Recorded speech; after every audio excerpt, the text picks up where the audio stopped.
tarde a todos. Eu vou pegar um gancho dos meus colegas e dar um aspecto um pouco mais comercial do que foi falado aqui. Se falou em legislação, se falou em tributos, se falou na história da água mineral, e eu venho representar a Ginan, que é a associação nossa das indústrias envasadoras de água mineral do estado de Goiás, com muita honra, porque a luta é muito dolorida, porque não é fácil. Nós somos regulamentados hoje por 4 ministérios e o empresário tem uma gana muito grande de investimento. Nós entramos no estado de Goiás há cerca de 5 anos, investindo numa aquisição de lavra. E o que nós presenciamos no estado de Goiás e em todo o Brasil?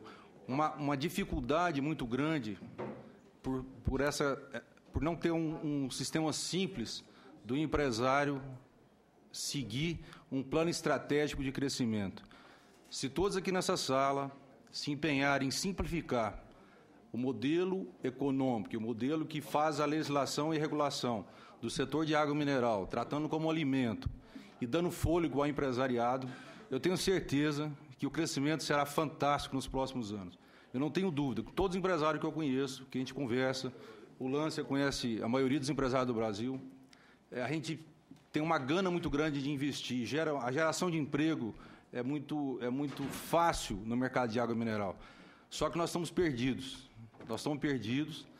nessa complexidade de normas, de decretos, de ministérios, de secretarias, e eu creio que esse fórum aqui é para que a gente consiga achar um caminho de simplificar o dia a dia do empresário. Nós temos uma premissa de sempre o investimento em mineração é a longo prazo, mas esse longo prazo a gente não vê fim. Qualquer conta que a gente faça, de repente o Lância me liga, Celso, eles estão querendo mudar uma legislação, por favor, vamos ver o que a gente pode fazer localmente ou nacionalmente, porque daqui a pouco as indústrias vão fechar. Basicamente, no estado de Goiás, nós temos hoje 26 indústrias cadastradas, senador, e em atuação são cerca de 18, algumas já fecharam. E se esses fóruns que estão acontecendo, a gente não acordar, é uma indústria maravilhosa, uma indústria não contaminante, é uma indústria que preserva a natureza, é uma indústria que gera emprego, mas é uma indústria que está perdida entre Ministério da Saúde com a Anvisa, Ministério da Minas e Energia com o DNPM, com essa série de legislações que a gente gostaria de aqui deixar um pouco mais clara. Então, se a gente conseguir sair com uma definição mais clara, voltando à água com tratamento de alimento, dando um fôlego para que o empresariado consiga investir, diminuindo a carga tributária. O Lância trouxe um aspecto da Europa, nos Estados Unidos não é diferente, no resto do mundo não é diferente. A tributação é muito baixa em relação ao que se cobra no Brasil. E o estado de Goiás ele é procurado, apesar de estar longe dos portos, eu faço parte dos sócios da Água Mineral Goiás, nós somos procurados só esse ano por 2 empresas que querem exportar. São 2 importadores da Arábia, um americano e um da Arábia. E, então, assim, o estado de Goiás pode se tornar um grande exportador de água mineral. O estado de São Paulo, o estado onde tem jazida, nós temos essa capacidade de investir no capital e no mercado nacional, e nós somos procurados para mandar esse produto maravilhoso com alimento para fora. Mas a gente não consegue, é muito difícil, é muito caro, é custoso e dispendioso o empresário hoje investir na água mineral. E uma pena. Eu não vou usar todo o meu tempo, né? Assim, eu queria abrir um pouco de debate, mais para o lado econômico. E se alguém tiver alguma dúvida, eu estou à disposição. Ok? E agradecer as palavras que eu falei e vocês terem me ouvido aqui. Agradeço o Celso Cordeiro de Rezende, vice-presidente da Associação Goiana das Indústrias das Águas Minerais. E passo a palavra agora ao senhor Fábio Floriano, diretor vice-presidente da Associação das Empresas Mineradoras de Águas Termais do Estado de Goiás. O nosso Fabinho. Boa tarde, senador. Boa tarde a todos. Colocar, por favor. Bem, a MAT é uma associação, além dela cuidar das suas atribuições normais, é uma entidade que se preocupa também muito com a preservação dos aquíferos. E nós temos a nossa sede em Caldas Novas, aqui em Goiás também, né? E lá desenvolvemos trabalhos sérios para a preservação das águas. A balneoterapia, que é e o lazer, são as duas formas que nós temos hoje de usar a água mineral termal. Então, é isso que eu vou fazer. Para isso, a gente tem que fazer um breve histórico, que é interessante para ver essa questão do tipo de uso da água. Primeiro, aqui falando sobre Caldas Novas, por quê? Caldas Novas foi a primeira ocorrência de água mineral termal referenciada que se tem conhecimento. Na Biblioteca Pública de Sevilha, na Espanha, existe registro sobre essas ocorrências, né, ali o Rio Quente, especificamente, pela sua grandiosidade, que datam de 1545, na época em que o Tratado de Tordesilhas colocava Goiás como um território espanhol. Posteriormente, o naturalista Augusto Saint-Hilaire esteve também aqui nessa região, já a pedido de Dom João VI, né, para conhecer o Brasil, e as águas termais de Caldas Velhas, na época, que era como era chamado Rio Quente, que era aquele rio grandioso, foi motivo da visita dele. Lá ele já menciona que quem descobriu Caldas Novas foi Bartolomeu Bueno da Silva, e Saint-Hilaire já começa a fazer as observações da região, onde fala, né, que a quantidade de pessoas que vinham à região de Goiás, lá em Caldas, fazer o uso das águas era para o tratamento de saúde, como foi bem relatado aqui pelo Zoltan. Aqui, na época, Caldas Novas, em 1918, isso já um século depois, um trabalho do Dr. Orozimbo Correia Neto, de Araxá, era um médico conhecedor muito do assunto. Na época, o deputado Olegário Pinto, ele fez um projeto aqui dessa casa aqui, onde foi colocado a necessidade de um conhecimento maior daquelas águas. Então, ele mostra já o caso de uma pessoa se curando, uma criança, naquela época se chamava de curista, era um termo usado, que ele inclusive adotou, nas nascentes de água na margem do Ribeirão de Caldas. Aqui, já em 1935, um químico, João Bosco, do DNPM, em Caldas Novas, ele já fez um trabalho também, aí o balneário naquela época, né, dividido em cinco banheiras, né, a planta ali do balneário, e assim eram utilizadas as águas também para os aquáticos, que foi outra denominação que se deu às pessoas que utilizavam as águas para tratamento. Esse mesmo João Bosco do DNPM, né, em 1938, ele já fez essa análise gráfica aí do número de pessoas em Caldas Novas que vinham se tratar, e ele chega aí a 1.200 pessoas por mês, uma renda de R$ 1.800. Então, já a preocupação também no uso, até na comercialização das águas desde aquela época. Já também no restante do país, a gente tem as ocorrências, né, de água mineral usada principalmente para a saúde, que é em Poços de Caldas, que até hoje o balneário Antônio Carlos utiliza a água para tratamento de saúde, é muito bonito, muito maravilhoso. Agora que eles estão voltando, usando a água também como bem-estar e lazer.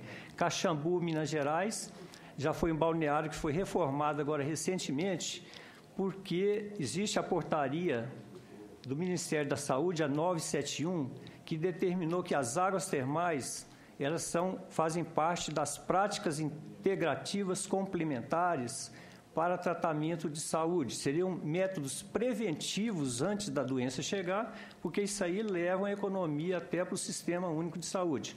Caxambu já foi preparada de acordo para ser aplicada essa portaria, que são as PICs. O Grande Hotel de Araxá é usado mais para bem-estar e lazer. A Termas da Imperatriz, existem trabalhos em Santa Catarina de uso também para balneoterapia. Aqui, Águas de Lindóia, a radioatividade das águas, que também é um balneário muito bem montado, antigo. O lamário lá de Peruíbe, quer dizer, uma lama, mas ela tem toda a água envolvida nessa maturação da lama e ela está dentro das práticas do termalismo. Isso é um fato interessante, esse slide, porque Caldas Novas, até a década de 60, as águas eram utilizadas exclusivamente para a saúde, como era no mundo todo e no resto do país. Em Caldas Novas, nós tivemos uma mudança. Isso foi originada lá na década de 60, quando a pousada do Rio Quente já foi implantada, isso em 63, e posteriormente o Clube CTC em Caldas Novas, que foram empreendimentos que se voltaram para o uso massificado das águas, para o uso em parques, em clubes. E a partir daí a gente fala que aí houve o paradigma do turismo de lazer e recreação das águas. Antes era só saúde. Aqui na imagem ali da direita, mostra já a construção do CTC, ali na década de 70. Do lado, onde está a letra B, um hospital que foi criado para uso das águas, da Sociedade São Vicente de Paula. E no C, o balneário que sobrevive até hoje, apesar de estar paralisado.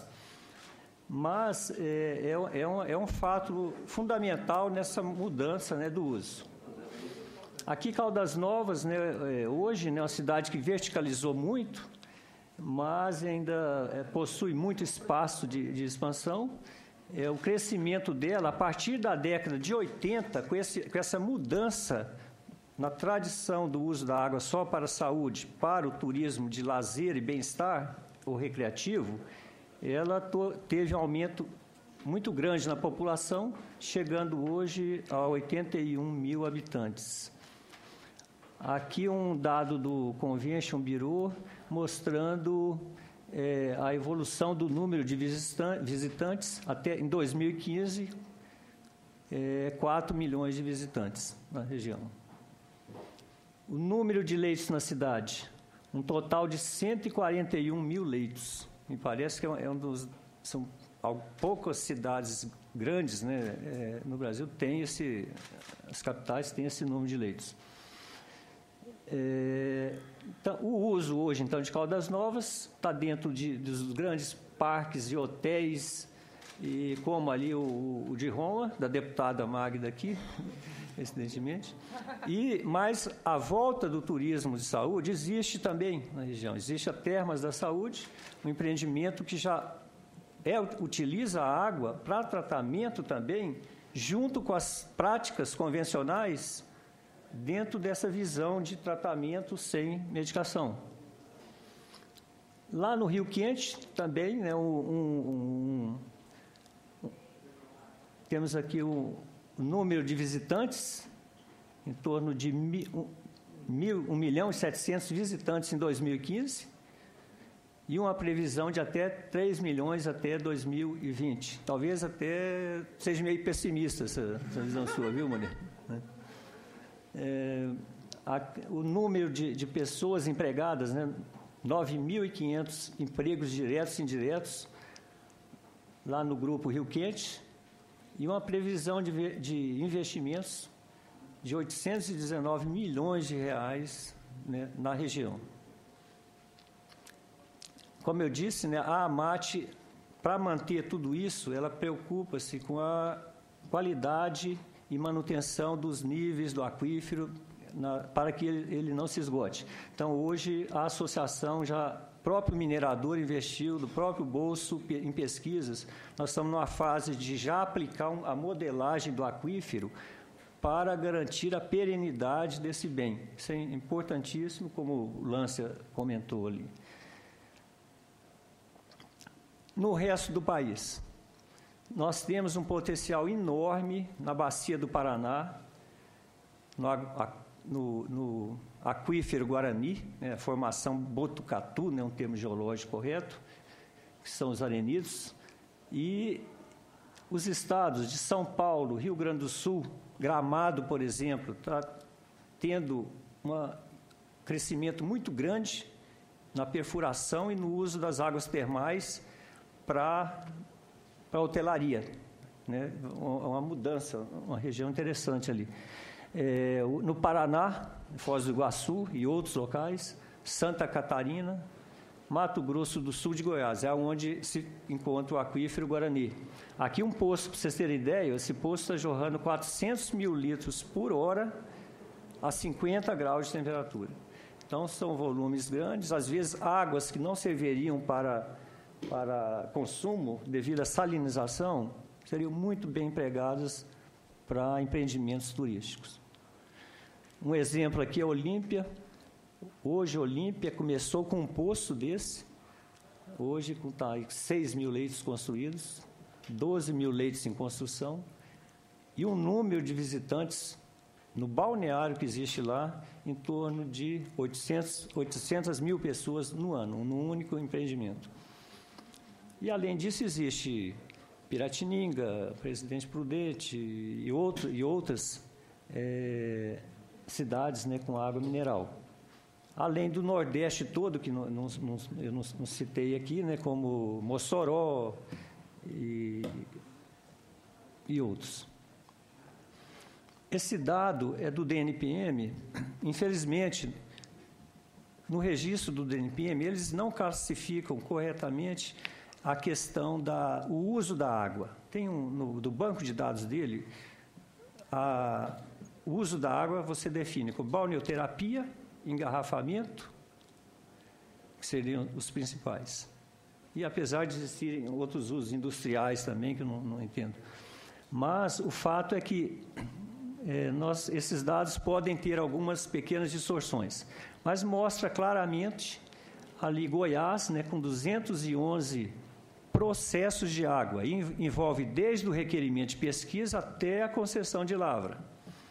E também, no Rio Grande do Sul, 39, Minas Gerais, 41, que são os maiores.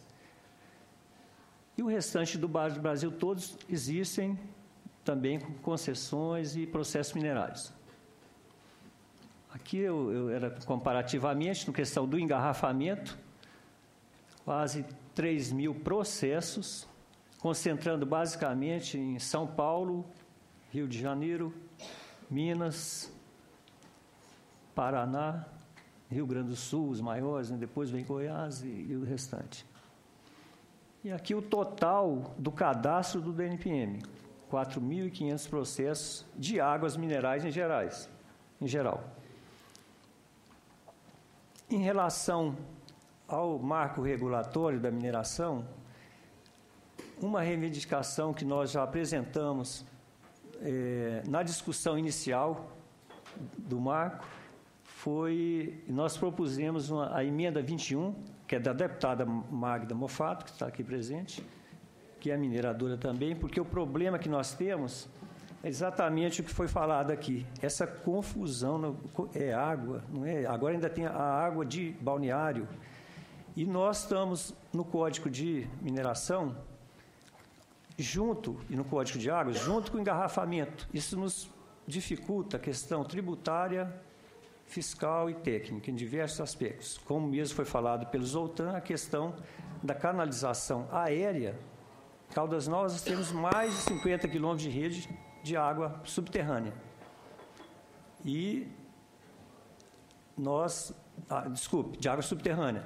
E já foi muito discutido para que essa água seja aérea.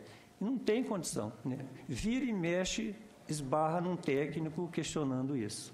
Então, essa foi a emenda que nós propusemos, onde pede uma diferenciação das condições para as águas a fins balneários, sobre os aspectos técnicos, fiscais e societários, como já foi muito bem colocado aqui, né, pelos colegas. As justificativas são diversas. Uma é que ela é bem definida aí para a questão da saúde.